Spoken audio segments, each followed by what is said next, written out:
magagamit nitong NXP Solid. Yeah, kasi at least, I think alam din kasi ng NXP na may Khalid. Tapos kahit yung X-Borg, may time kasi na kapag nag-ulti yan, naubos yung buhay, machambahan ng isang lethal counter, patay agad. Dire-diretso na yun. Dire-diretso na snowball. Yeah. So, we shall see. Kasi again, NXP Solid, I think they also discovered in the new patch na hindi na nila kailangan yung 2-1-2 meta. Ang ginagawa nila ngayon, mag-iiwan sila ng mage sa gitna, tapos dalawa yung a-atake sa either orange buff or purple buff. Kasi kahit na kumukunat ng onte, ganun pa din yung XP na nakukuha. Ang ganda nung ginawa dito ng NXP Solid. Si Chester bilang Selena, naglagay na siya ng mga traps niya doon sa orange buff para hindi siya ma-pressure nung iba pa. Tapos syempre si Yawi tumutulong. Again, yung maganda kasi sa Selena, pwede siyang tumulong sa pag-jungle kahit hindi siya nandun para hindi kumunat yung jungle. Kaya napapabilis din. Yung trap lang talaga yung magdadala. But this time, I think H2O, mauuna siya sa jungle dito. Makikita nila si Hades na wala pang orange buff. Gagalaw kaya ang NXP dito? Ang ganda nung yung medyo trick na ginawa ng NXP Solid. Bago patamayin yung pana, nag-slow na muna. Kaso kasi si Imba DJ, aware siya na gano'n yung kasi sobrang slow mo, tatamaan ka talaga ng pana. So, nag-flicker na lang siya palayo. I like it. And this is Imba DJ's, I think, favorite hero as of now. Ang Valir na binibigyan niya ng 3 kwintas. Meanwhile, in the bottom side, yun ang unang strike. And this is what you get. Kung meron kang back siya na may shield unity and napakabilis na Hellcurt pag nagpagabi. That is also the jungle/funnel na Hellcurt natin, in-all-in natin. 1 minute 30 seconds nag-level 4 siya. Matic, ginamit agad yung ultimate para makakuha ng crucial na kill dito sa may bottom lane. Tapos, kuha na ngayon ng shields ng Torre. Ayun, Tunaw! Tunawi. Okay, Chujin comes in with the last insanity. Habang umikot lang dito, si MB, kumuha lang ng mga paunti-unting gold ang Signal Ultra in the bottom lane. And napunta yun kay Hades, Wolf. Mukhang mag-snowball dito si Hades. Pwede nga talaga mag-snowball si Hades. At yan naman ang gustong tempo na gawin ng Signal Ultra. Ito yung speed na gusto nilang laruin. Wanna be able to just burst down the members of NXP Solid. Every time na may ultimate at may timing ng item, pwede silang kumalag. At mukhang gano'n na nga ginagawa nila kasi nga tinatabla lang din nila ang lanes as of now. So, polado dito si Chujin in the bottom lane. Ngayon, nagre-reset. Oh, no. Round number 2. Let's go. Kinalmot. And Hades will get another kill. MB, biktima na naman ng karahasan. Alam natin na dito sa bottom lane, mahirap tumakas dyan kasi masikip yan. Masikip tong area na to. At yung advantage kasi ng Signal Ultra, meron sila nga ng Dark Knight Falls. Yung vision na tinatanggal niya ay nagpapahirap talaga sa mga members ng Signal Ultra. However, I'd still feel na yung NXP Solid, parang okay naman sila sa nangyayari kasi si H2O naman nakapag-farm. Yeah, at kasi yun talaga yung main plan ng NXP Solid. Mabigyan ng space si H2O dahil in the late game kaya nilang lumaban in terms of damage. Bensanity, nasalo niya dito Abyssal Arrow plus yung Abyssal Trap. Bursting Fireball though, tinipigilan ang NXP Solid to burst down Bensanity. Of course, with the help of the emblem, the tank emblem Wolf dito. If I'm not mistaken, that's the Tenacity. Yes. Buhay si Bensanity, pero actually patay na siya ngayon. H2O, pula doon na din. Kalating kanyang buhay as merong ejector na magaganap doon sa pinagilid. Pulado si Yawi dito, unang mawawala para sa side ng NXP. Meanwhile, tumatakbo na ang dalawang membro, Chester, MB, hinabol ni Chujin, Imba DJ. Wala na silang gagawin pa kung hindi. Protektahan na lang itong turtle. Napakagandang pagpil mula sa NXP Solid. Good decision din na makapag-clash doon sa time na yon. At bukod doon, nahuli pa ng ejector doon si Hades. That's wonderful mula kay Yawi. Isa sa mga players talaga na pwede nating tignan as featured player of NXP Solid. That ejector play, parang alley-oop. Okay lang na mamatay na siya doon sa time na yun kasi nakuha naman nila yung crucial na hero mula sa Signal Ultra. Manjin, importante ang snowball para sa Hellcurt. Every time na mapapatay mo ang Hellcurt, maganda yun para sa team mo, lalo na pag funneled yung Hellcurt. Naiintindihan ko yung sinasabi mo, Wolf. Para kang nasa pelikulang Interstellar. Yung kada segundo na wala ka sa mapa, parang isang araw na wala kang nakukuhang gold. Meanwhile, mukhang may laban na naman. Yawi ang unang charge dito pero makuha ni Hades dito ang turtle. Lethal counter, wala nang gagawin dahil yung Deadly Poison Stinger ang uubos dito sa side ng NXP. So nakabawi pa rin si Hades. Even though puro assist ang kanya nakuha. Ang nangyari doon para sa NXP Solid, nag-decide sila, okay, gamitin natin yung mga supports natin, wag natin gamitin si H2O para kumuha ng turtle doon. Tama naman yung ideya, kaso yung Signal Ultra, mas maganda talaga yung teamfight potential nila doon. Bukod sa fact na masikip doon sa turtle area kay Manjin, meron pa silang padilim. So, bin-round out nila muna yung NXP Solid tapos tsaka nila tinalo dun sa turtle fight. By the way, napaka-clutch na retribution mula kay Hades. Totoo. Masikip na, madilim pa. Claustrophobia ang pwede mong makuha dyan. As Bensanity ang magiging sakripisyo dito sa Signal Ultra dahil kinukuha lang nila ang purple. Meanwhile, NXP Solid, kung titignan mo dito, yung gold hindi naman din ganun kalayo. Kala natin sa Signal Ultra na yung laban. This is the reason kung bakit maganda ang isang lane kasi nakakapag-farm siya kahit saan. Mabilis talaga. Give him a little bit of opening. Kapag wala masyadong huli yung kalaban sa kanya, confident siya makapag-farm. Kumbaga, mas maganda, mas kaya niyang magpalaboy-laboy dahil nga naman pwede siyang tumalon sa mga walls at bukod dyan, mabilis din yung clear niya. Yeah. Nabilis yung clear at mukhang walang huhuli dito sa Ling except the silence na meron ngayon dito si Hades pero nasipa siya pabalik at akiba pa siya dito ni Chester. Abot kaya ang kanyang pana? Mukhang hindi na dahil yung mga kampe dito ng Signal Ultra ay bubugbugin siya. Yatarps na naman dito si Chester and si Yawi. 7-4 ang ating score. Signal Ultra in control but then again Wolf, the plan for NXP, kailangan buhay lang si H2O. Yes, kailangan lang makapag-farm 2-0-1 para sa ating Ling. Hindi ako sure kung siya yung pinakamayaman pa rin sa ating laban. Pero kanina kasi, nung nag-item check tayo, siya yung may pinakamaganda ang farm. Now, Endless Battle gonna be picked up. Signal Ultra, ito na yung pangatlong turtle, if I'm not mistaken, at kailangan niyang kunin ng Signal Ultra para naman makontrol nila yung next 2 to 3 minutes of the game. Oo. Tignan natin, dahil mukhang magkakaroon tayo dito ng Turtle Dance. MB, lethal counter, malilate. The arrow ay late din para sa NXP. Libreng pagong ang nakuha dito ng Signal Ultra. Plus, nagka-item pa si Imba DJ dito, Wolf. So now we're moving in sa ating mid to late game. Yes, kailangan, nandito tayo exactly sa ating midpoint ng ating mid-game nga, tinatawag natin.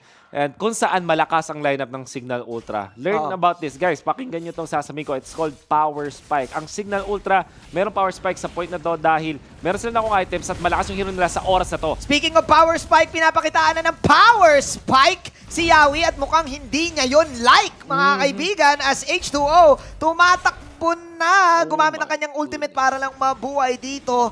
Napakagandang pick-off para dito sa dalawang squad. Man, I would say NXP Solid ang mas maganda ang naging resulta para sa kanila. Ganito kasi, ang talino na ginawa ni Hades. Ginamit niya yung wall, tapos nireserve niya yung Deadly Poison Stinger, pati yung ultimate niya, para pagtatalo na siya kay H2O. Pero sabi ni H2O, nako, hindi ako mag-ulti unless mag-ulti ka at tumalon ka sa akin. Nung tumalon na si Hades, dahil walang petrify yung Hellcurt na yan, nakapag-ulti pa Tempest of Blades, na-dodge niya yung Deadly Poison Stingers at nakalayo. Signal Ultra, wala sila nakuha aside from Yawi, which is a support dun sa clash na yon. A support for a support actually ang nangyari. Pero mas naging maganda yung defense ng NXP at naiintindihan ko yon.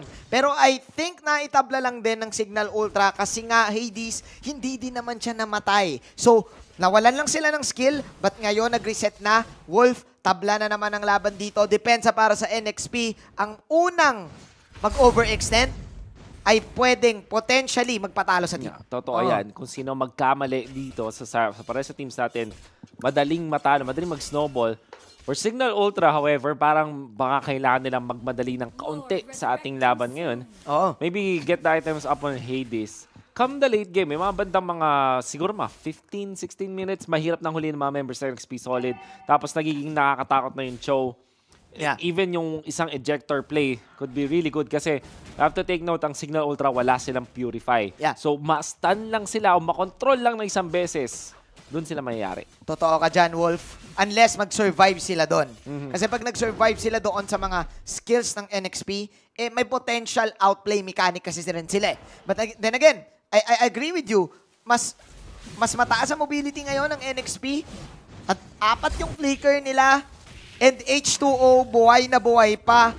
I think, magiging dilemma to sa Signal Ultra. dahil mukhang Signal Ultra yung napipressure makipag-clash ngayon eh. Oo. Oh, napapansin ko rin sa side ng NXP Solid ay nagsishove sila ng lanes ng mabilis. That also means yung Signal Ultra hirap din mag-extra push. Pero ngayon, Rhea finds an opening onto the bottom lane. Very nicely done. Kasi nga naman yung NXP Solid, gusto nila maglagay na mas marami pang members around this Lord area. Oo. At mukhang si Imba DJ ata ang unang mas paspatan ng NXP Solid. Tumama yung arrow ata dito. Joke lang, hindi pala. Yes. Dahil si Khalid ay libre sa bottom lane ni Rhea doing the work para sa Signal Ultra. I remember na nakausap ko ibang professional players at parang mas preferred nila yung Valier laban sa Selena. Kung ano lang kung 1v1 One-on-one. Kasi thing with Valier is meron siyang, kung sakali lang tinamaan siya ng ultimate niya, ng pana, at least meron siyang pangtanggal ng stun. Mag-ulti din siya. Ulti lang din. Yeah. Pero again, maliit na bagay yun Yung fact na mayroong stun na malapit ng Selena, that also makes this hero one of the strongest heroes sa ating meta at almost automatically binaban din. Yeah. Hades, eto na. Oh no, Renny J, ang bomba. May pasabog bang na magaganap dito? Meanwhile, si Hades ay makakawala. Walang Dark Knight Falls ngayon. Naayos na yung kuryente at hindi muna magba-brown out. Sa ilang segundo, si Imba DJ magiging target dito while... Naku po, Unstoppable Force. Plus yung Tempest of Blaze mula kay SH2O combo. Mawawala ngayon si Imba DJ at si Chujin ay magpapaapoy lang. So ngayon, NXP Solid naman ang magkocontrol nitong Lord pit take na to, Kuya Wood. Masyado na nga lang silang duguan kaya magbaback sila ng kaunti. So na-force doon ni Renny J and Dark Knight Falls pero yung flicker yung kanyang ginamit. So I think that Signal Ultra, yung hintay na lang sila ngayon ng cooldown ng Dark Knight Falls tapos lalaban sila uli. Yun nga lang, yung NXP Solid nahanap si Imba DJ. I think that's a very crucial kill. Yeah. Na-force din naman yung flicker doon kay Imba DJ. That means that NXP Solid will feel more confident kung sakaling mag-Lord take uli ang Signal Ultra. Yeah. I think dito natin nakikita kung paano talaga maglaro yung NXP Solid. Yung mga panggulatang team fight na ginagawa nila. Lalo na ng bomba na si Renny J. Unang beses actually umaksyon ni Renny J that time. Unang assist para sa kanya and sinundan na lang din siya ni Yawi. Yes. Okay, Ben Sanity, nakakita nga lang ng mga heroes dito. Actually, ko-control siya pero mahirap patayin yan. Yeah, hindi. Ginagawa lang ni Ben Sanity to spot out dito ang side ng NXP. I think ang hirap din sa side ng NXP kasi all of their damage na kay H2 lang eh. So hindi rin sila kagad makakapatay even though ang gaganda ng mga lockdowns nila. At Ben Sanity, wala na siyang ulti Meron polado siya dito. Can the little counter be enough though? Hindi. Hindi tumama yung execute damage. Ladies and gentlemen, meron pang Raging Sandstorm. Nagkakaikutan na lang. Sabog! Pinainit dito ni Chujin dahil si MB ay nasunog na nga habang si H2O nag-orange pa sa kabila.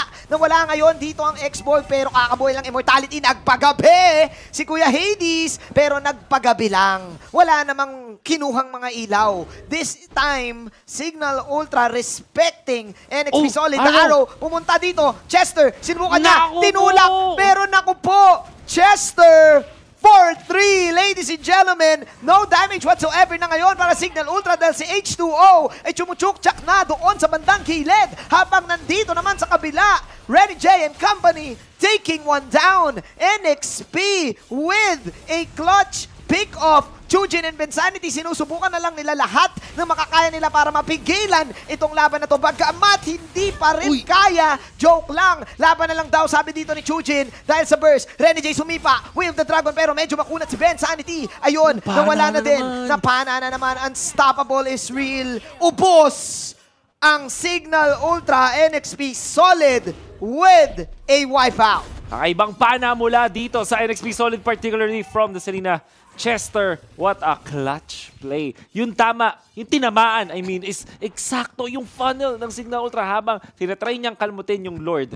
Parang napatingin yata sa iba or kung ano mang dahilan kung ba't hindi siya natingin sa sarili niyang hero. Tinamaan siya ng malupit na pana ni Chester and that spelled the doom para sa Signal Ultra. Yun lang kinailangan eh. We were talking about how important these clutch stuns are. And also, walang purify whatsoever from Signal Ultra. Ang siguro pwede lang nilang pangbuhay doon is yung ultimate nga ni Valier, pero sa sarili lang niya yun. Walang taong pwedeng tumulong kay Hades. And si Chester, may tulong pa ng Lord. Yung Lord nakihampas pa eh. Tapos nakuha niya yung last hit. At dahil doon yung Lord na nakihampas ay nandito na sa top lane, isang mabilis lang para dito sa NXP Solid. Chester, sabi niya dito, pumapana at sa pool ka na naman.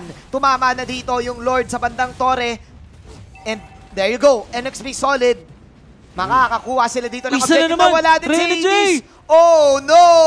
This is bad news para sa side ng Signal Ultra dahil wala na si Hades na sana yung magbe-main damage output sa kanila. NXP Solid, ladies and gentlemen, solid pick-offs na dalawang magkasunod dahil dyan Signal Ultra, kakalma pa kaya sila dito? Mahirap maging kalmado ngayon para sa Signal Ultra dahil 23 seconds pa bago mag-respawn si Hades. Tapos yung next play Solid, pumaporma na, bumupwesto na dito sa may bandang gitna. You can see, pwedeng tumalon doon si H2O. Ito, yung tinatang nating smart position. The smart position is real indeed. Habang si H2O hindi pa pala namamatay, tumama na naman ang pana dito. Sino ang mawawala? Tempest of Blades. Pero ang gandang Last Insanity! Para dito sa Signal Ultra. Mula syempre, kanino pa ba? Kay Chujin. Chujin. The clutch plays from Chujin. The clutch naman. plays. At umiikot na si Bensanity. Kailangan yung habulin. Habulin. Habulin. Habulin. Oh my glove. Chujin taking one for the team. Signal Ultra. Can they do this, Wolf? The comeback kings buhay pa rin. Nandyan pa rin. Si Chujin Valdebolin. Chujin Valdebolin, ladies and gentlemen. Eto na, nagdadasal na, nagpapakita na, 5v2, Hades nagpadilim na! Nagpadilim na, ikaw lang ang katabi! Ngayong gabi, Hades, Signal Ultra,